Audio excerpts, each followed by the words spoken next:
This is Antique Attic ASMR. Today,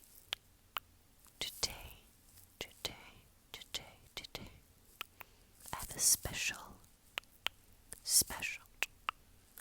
video just for you. Just for you. Now I want you to sit down, because this is going to be kind of like a presentation. This is going to be a mini presentation on your favorite history subject, the Celts. Celtic people, the Celts.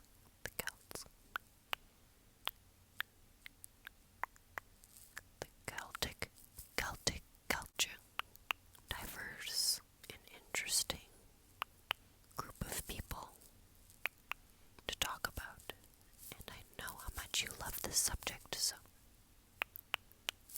let's begin. Calming history. Now I've prepared my own notes, but I also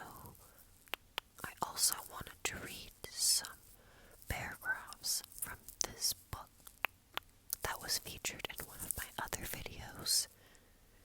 It's called The Last 2 Million Years, and it has, obviously, the last 2 million years of history. And they have a little part about the Celtic history. So I will be reading that as well as my own notes that I've made. So please sit and enjoy. History of the Celts and the Celtic religion. The Celts are known as an ancient Indo-European tribe. They're believed to have derived from as early as 1200 BC. Or individual tribes that believed in similar customs and beliefs. Some of the tribes included Gaul, Gaels, Britons, Irish, and Galatian. Celts believed in a life after death, which is why they would bury food, weapons, and ornaments with their dead. The Druids, who were early Celtic priests. The Celts spanned from Britain, Ireland, France, and Spain via migration, but are mostly found to remain today in Ireland and Great Britain. The oldest archaeological evidence of the Celts is in Hallstatt, Austria. Excavated graves of chieftains that date from around 700 BCE show signs of Iron Age culture, including lavish Greek trades like bronze and pottery vessels.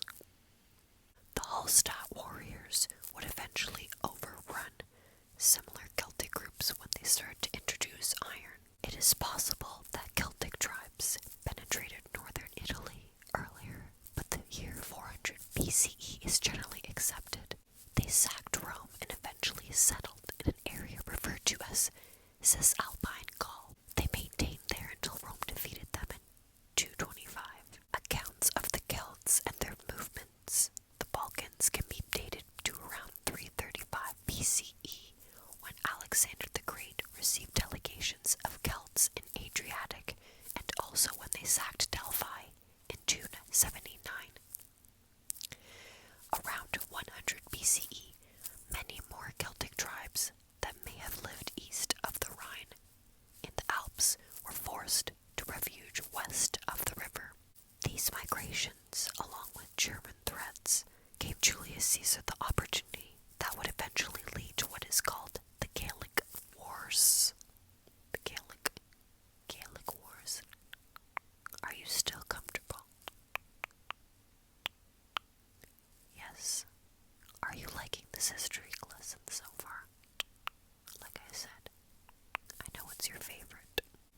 It seems the social systems went along the lines of king, warrior aristocracy, and freeman farmers. The Druids who were given religious duties were recruited from the warrior class, but were given a higher ranking, thus making Caesar's distinction between Druids, the man of religion and learning, Eques, the warrior, and the pleb, the commoner, were fairly spot on. The basic economy of the Celts was mixed farming, and there is also evidence of single farmsteads. We're going to be moving to the part of the book where I want to read from, so still sit and continue to relax. I really want you to relax and enjoy. The book reads, "The world of the Celts. Beyond the lands of the English were the earlier inhabitants of the British Isles. The Celts, or Britons, included the Picts of the north and the Irish, both of whom had often challenged the power of the Roman Empire. After the Romans left, the Scotti from County Antrim settled in present-day Argyll and founded a rival Scottish kingdom to the Picts, with bases at a series of strongholds such as Dundad by the Crinan Canal and Dunolly at Abin, until the coming of Vikings 4 centuries later. The Picts, Western Scots, dominated Scotland, fighting each other and people to the south. Finally, the Scots of the west, with Scandinavian help, took over eastern Scotland and the Pictish nation disappeared.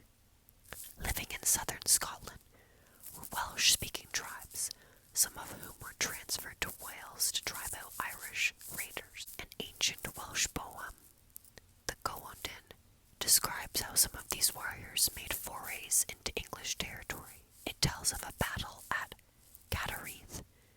Catterick in Yorkshire, in truly heroic terms. The men went to Catterick. They were famous. Wine and mead from gilded vessels was their drink for a year.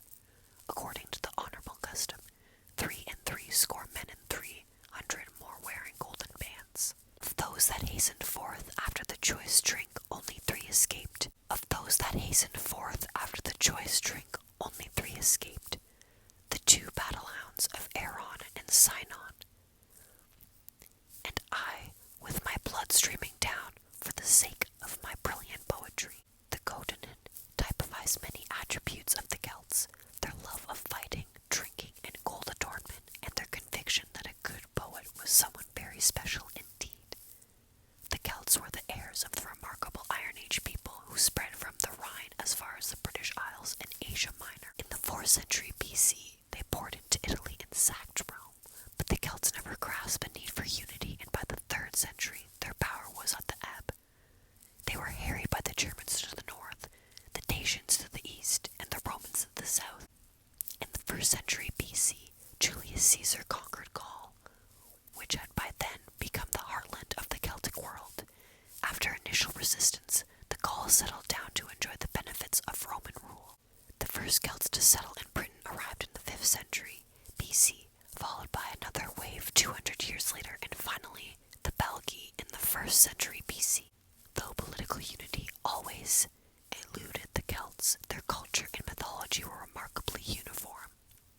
The great hill forts of the Celts are still impressive after 2,000 years, but their greatest contribution was in their deep